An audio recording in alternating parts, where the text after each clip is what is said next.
E aí, pessoal, tudo certo? Eu sou o Vitor Kassai, estamos fazendo aqui a disciplina de compiladores aqui na UFSCar, e hoje a gente vai apresentar aqui para vocês o nosso projeto, que se trata do trabalho final aqui da disciplina, que basicamente é a gente implementar um compilador, né, que além de fazer verificações de erro, né, e aí temos as várias classificações dos erros que a gente define aqui no projeto, ele também faz a geração do código correspondente. Aqui a gente está passando então pelo repositório que a gente está mexendo, e aqui a gente tem as informações mais detalhadas, caso vocês queiram acessar e tudo mais. Vou deixar aqui na descrição do vídeo. Mas, basicamente, qual que é a ideia do nosso projeto, né? Como eu comentei, vai ser então aqui um compilador que vai gerar e validar erros, né? O código gerado que a gente escolheu aqui vai ser um código em Java, né, utilizando o framework Spring Boot, e tem a biblioteca do Lombok também, que ajuda a gente ali a é, não ter algumas implementações manuais de getter e setter, e algumas annotations que ajuda também, né, e é bastante comum ali em APIs REST com o Spring.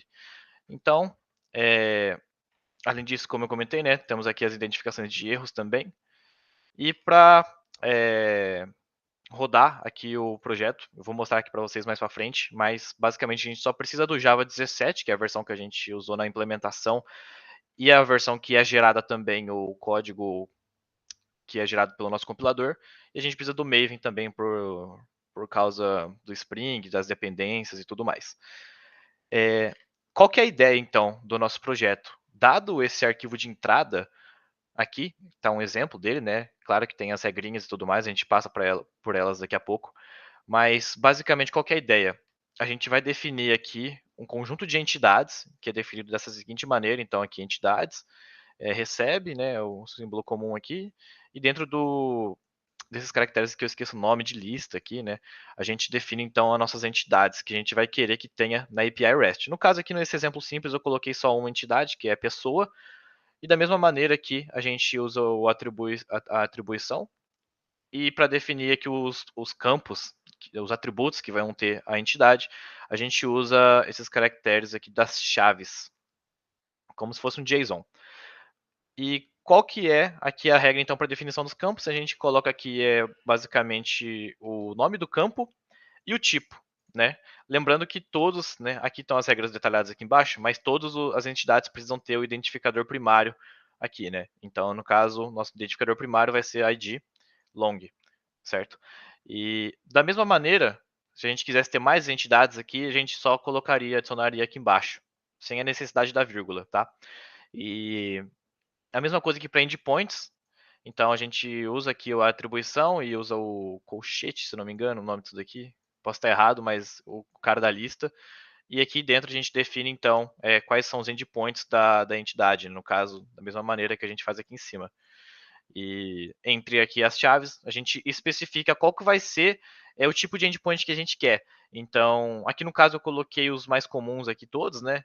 Tem alguns outros e tudo mais, mas aqui a gente colocou os principais, que é basicamente o get geral, né? A gente bate aqui no barra o nome da entidade e devolve tudo, get por ID, o post, né, para a gente criar, o put para editar e o delete aqui. Lembrando que outra regrinha aqui, né, o get por ID, o put e o delete precisam passar aqui o identificador para a gente conseguir se referenciar, né, e saber de qual objeto a gente está falando.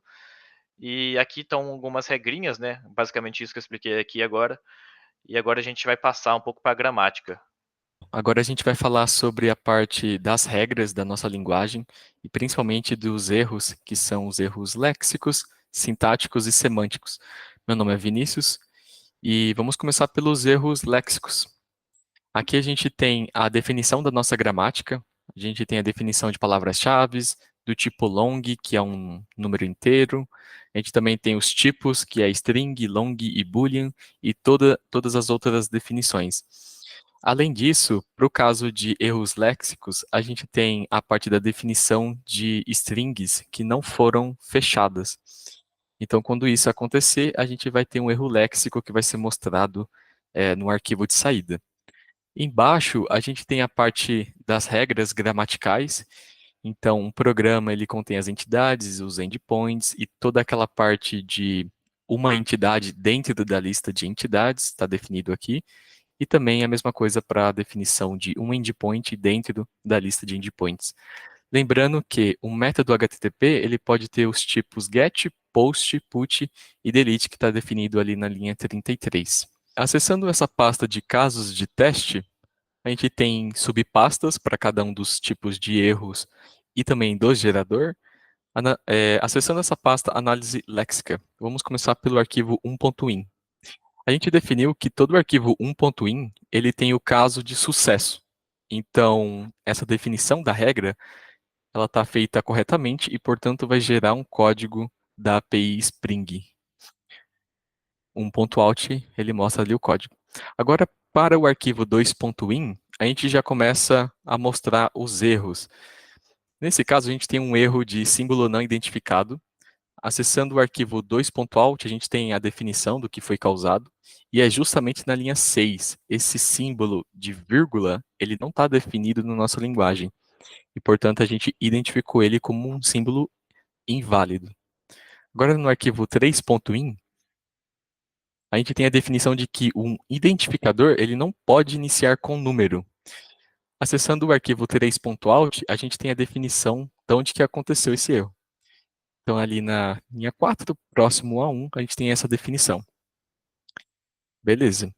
Então, esse identificador, um nome, ele é inválido porque começa com um número. Para o arquivo 4.1, a gente tem também a parte de ignorar comentários. A gente definiu que um comentário na nossa linguagem é definido por um barra barra. Então, toda vez que esse símbolo for identificado, a gente deve simplesmente passar para frente. Como a gente pode ver no arquivo 4.out, não foi identificado nenhum erro léxico e, portanto, o código da API foi gerado. Agora, no caso do arquivo 5.in, a gente tem aqui um erro por conta da definição inválida de símbolo. E o que foi causado? É nessa linha 3, que tem um hashtag. A gente definiu o comentário como sendo um barra barra e não hashtag igual do Python. E na nossa linguagem, a gente não tem a definição de um símbolo equivalente ao hashtag. Então, portanto, esse símbolo é inválido, ele não pertence à nossa linguagem. Agora, passando para o caso de erros sintáticos, a gente vai acessar a pasta análise sintática. Vamos começar pelo arquivo 2.in, que já mostra os erros. A gente tem aqui um erro de que não houve o fechamento da lista na linha 17. Justamente, a gente tem a abertura de uma lista de entidades, porém a gente não tem o símbolo do fechamento. Então a gente tem que identificar esse erro. E a gente consegue identificar com o nosso analisador sintático, justamente no arquivo 2.out. Para o arquivo 3.in, vamos ver qual é o erro. A gente tem um erro de cadeia não fechada. As cadeias a gente observa ali na parte dos endpoints, e justamente na linha 14 a gente tem um get com abertura de aspas duplas, porém não tem um fechamento. Então a gente já conseguiu identificar isso e o resultado está mostrado no arquivo 3.out. Certinho. Agora para o arquivo 4.1 a gente tem outro erro, que no caso está com a descrição pela falta do fechamento de chaves na definição de um ID pelo path da rota.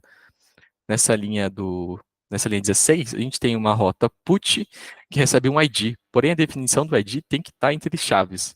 Então, como está faltando fechamento, a gente tem que conseguir identificar esse erro.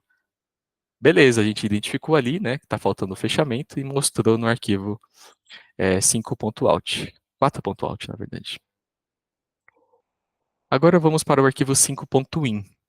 A gente tem um erro por conta do atributo que não foi informado. O tipo do atributo não foi informado. Nessa linha 6, a gente tem a definição de um atributo e-mail, porém ele não tem nenhum tipo. Então a gente tem que mostrar um erro sobre isso. No arquivo 5.out, a gente tem a definição ali do erro na linha 6, próximo aos dois pontos, que é onde vem ali a próxima definição do tipo do atributo. Agora, no caso do arquivo 6.in, a gente tem que gerar um erro por conta da falta de abertura de chaves. Na linha 16, a gente tem uma rota put, que ela tem um fechamento de chaves, porém ela não tem uma abertura. Então a gente tem que conseguir identificar esse erro. No arquivo 6.out tem a definição. Então ali a abertura de chaves é necessária e a compilação é interrompida. Esses foram nossos casos de erros sintáticos. Meu nome é Karen, eu estou na parte de compiladores com o Vitor e o Vini Guimarães. A gente está num grupo fazendo a parte do SPR Gen. Então, bom, o Vini ele apresentou para você então a parte de análise sintática e análise léxica, e eu fiquei responsável pela parte da análise semântica. Então, a gente trouxe 8 casos de erro, 8, né, 8 observações que a gente trouxe sobre o nosso código, os testes. E o primeiro, ele é praticamente um case de sucesso, assim, onde tudo dá certo, não tem nada faltando, então tá tudo certinho. Então, quando a gente vai para o out, não está dando erro de compilação, está saindo tudo certinho, então o nosso 1 é o nosso caso perfeito, caso ideal. Então, não vou me alongar muito nele, vamos para o segundo, que é onde começam os problemas. Bom, o problema aqui do segundo é que ele tem um erro de identificador, ou seja, não foi declarado o identificador que está sendo utilizado ali na requisição. Então, quando a gente vê ali pessoa e carro, quando a gente chama ali carro no endpoint no segundo, a gente está chamando get carro Renavan. Só que quando a gente sobe, ele não tem um Renavan declarado, ou seja, esse identificador ele não está sendo apresentado ali e está sendo chamado algo que ainda nem foi identificado, ou seja, tem que dar um erro, porque não existe esse Renavan. Então, quando a gente vai para a parte do out, tá, erro na linha 28, que se a gente voltar lá no nosso 2 in, volta lá, por favor. Exato, na linha 28, ali, a gente tem exatamente o problema do Renavan. Ou seja, não é algo que foi identificado, não foi declarado anteriormente e está gerando esse erro.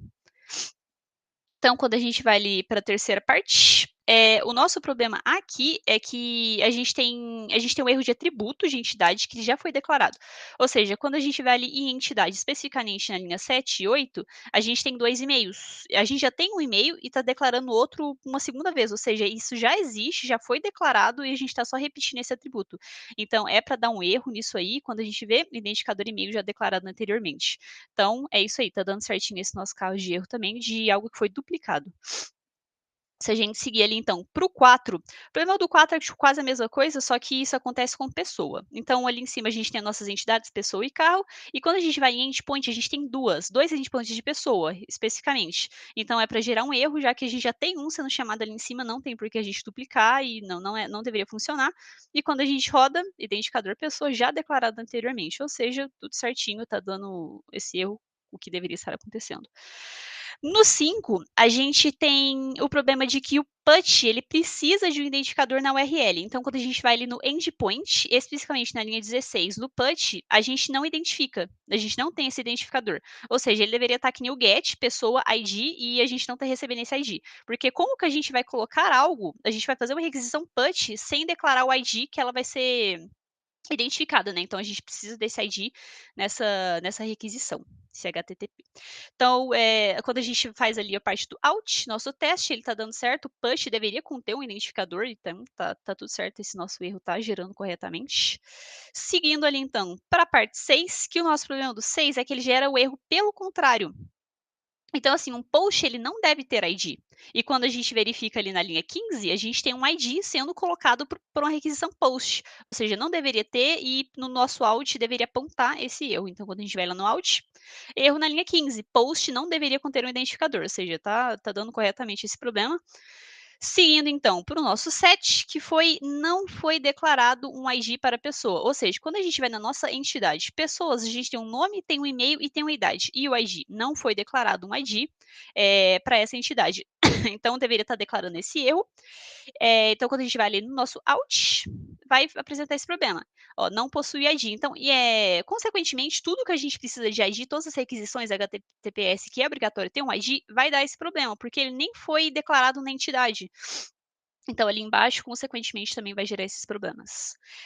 No 8, a gente tem o mesmo problema do 7, só que a gente está declarando, na verdade, coisas que não existem ali embaixo, né? Então, o carro e endereço não contém identificadores. Então, quando a gente chama ali embaixo, ó, carro, na linha 35, get carro ID, a gente não colocou esse identificador no carro e nem no endereço, mas se você sobe um pouquinho ali, por favor, nas primeiras linhas, esse ID foi declarado em pessoa, ou seja, a pessoa não vai gerar esse erro, já que foi declarado na entidade do identificador, porém carro e endereço não foi declarado e a gente está fazendo as requisições ali embaixo que precisam de ID e não foi declarado algo na entidade. Então, o nosso out deveria estar apontando esse erro.